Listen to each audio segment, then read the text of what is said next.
Welcome to my Days of Our Lives official channel. I hope everyone is having a wonderful day. Before we begin, please hit the subscribe button and give this video a thumbs up. Marlena and John learn about Jude. At the Brady pub, Steve and Jada enjoyed small talk over regale. Jada mentioned that she'd have to leave imminently because the department was still short-handed. When she streamlined Steve about Harris's request for further time off, they both suspected about what Harris might be doing. Steve wondered if Ava's unforeseen exposure might be associated with Harris's request, but Jada reminded Steve that Harris was a big boy who could take care of himself. Jada pressed Steve about what differently was bothering him, and he admitted that he was upset about Stephanie. Steve told Jada that he'd heard about Everett's assault on Eric, and he wanted further details. Jada hedged on revealing anything about Everett's particular life, as she didn't feel it was her place. Steve understood, but wanted to ask Jada one question: is Everett Lynch a violent man? Jada assured Steve that Everett had no way raised a hand to her during their marriage, and she didn't believe he'd hurt Stephanie in that way. Moreover, when Jada tried to change the subject, Steve rightly supposed that there was further to the story. Steve snappily apologized and told Jada he hadn't invited her to regale to calf.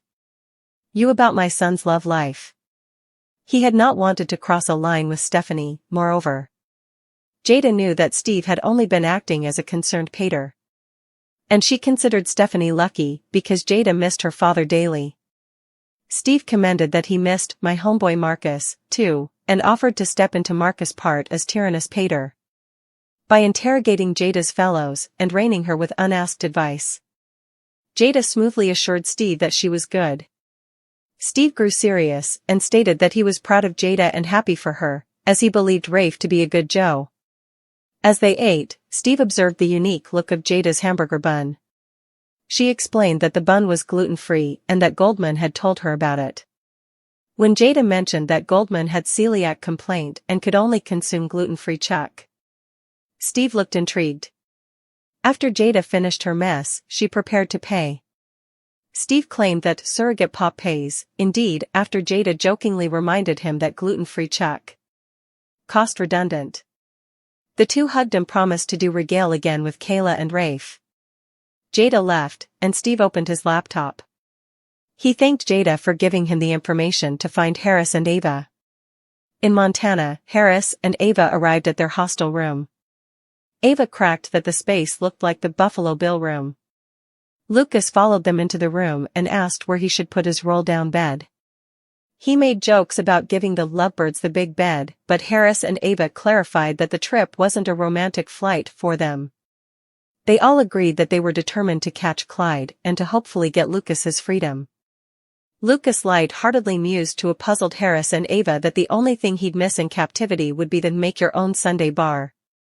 The triad settled down and participated drinks, and Lucas wondered why they were risking getting maltreated by bears and eaten alive by mosquitoes in the middle of nowhere to track down Clyde without any backing from the FBI. Harris stressed that he wanted to take care of Clyde himself. Lucas understood that getting Clyde was particular for Harris, and Ava added that it was particular for all of us. Harris streamlined Lucas on Harris's visit to Original Library, where the librarian had linked a print of Goldman. The librarian had claimed that Goldman had constantly visited the library, but Clyde hadn't been seen. Harris allowed that the original police's failure to follow up on a tip concerning Clyde might mean that Clyde had the bobbies in his fund. Harris also believed that since the city was small, he, Ava, and Lucas would ultimately detect Clyde. Lucas was not so auspicious about their prospects, given that Clyde was a country boy, while he, Harris, and Ava were megacity folk. Harris agreed Clyde was likely drilled up in the forest land. Harris allowed that Goldman might be their stylish stopgap of tracking Clyde, since Clyde had routinely been transferring his gal into city for inventories. When Lucas asked if they would be turning Clyde in to the FBI after they set up him, Harris verified, that is the plan. Ava, still, flashed back to telling Steve that Clyde had to pay in a further endless way. Harris baffled at Lucas' immolation of elk jerky for regale, so he and Lucas left to get commodity at a near convenience store. After they departed, Ava answered a call from Steve, who blazoned that he knew that Ava and Harris were in Montana. Steve wanted to join them, but Ava induced him that his presence might cock off Clyde. They gagged about Steve's mistrust of Ava. Steve wanted Ava to be careful, for Tripp's sake. As she pulled out a gun, Ava assured Steve she could take care of herself. Before Steve ended the call, he informed Ava about the specialty bakery that Goldman had mentioned to Jada. Steve had delved and discovered that the bakery had made frequent shipments to a specific postal address in the Montana city. Ava agreed that Harris and she could use the intel to find Goldman and find Clyde in the process.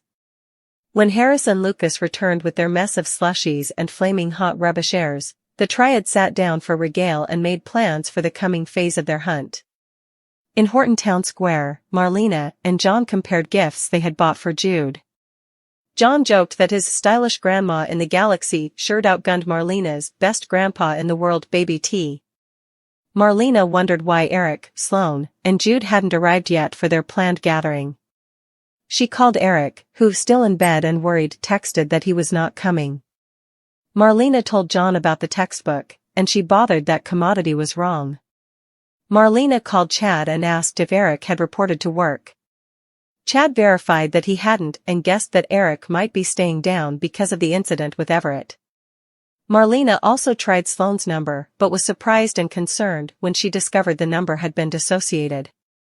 Latterly, upset Marlena and John arrived at Eric and Sloane's apartment. Eric answered the door, and their solicitude grew when they took note of Eric's disheveled appearance. Marlena asked Eric what was wrong, and Eric sorely responded, everything. Inside the apartment, a dejected Eric streamlined Marlena and John on the events that had unfolded. The couple told Eric they were sorry for what he'd been through and assured him he was not at fault after Eric criticized himself for Sloane having fled. John asked Eric what he and Marlena could do, and Eric stated that he wanted to be alone. He promised Marlena that he'd not drink. Marlena was concerned about Eric's health after he admitted that he hadn't eaten since learning the news.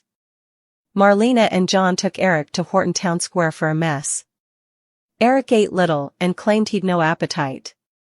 He asked Marlena to tell the rest of the family about Jude, and she comforted him that she would. When John suggested that Nicole would ensure Eric was still a part of Jude's life, Eric lamented that he demanded to stay down from Jude for Nicole Andy.j's sakes.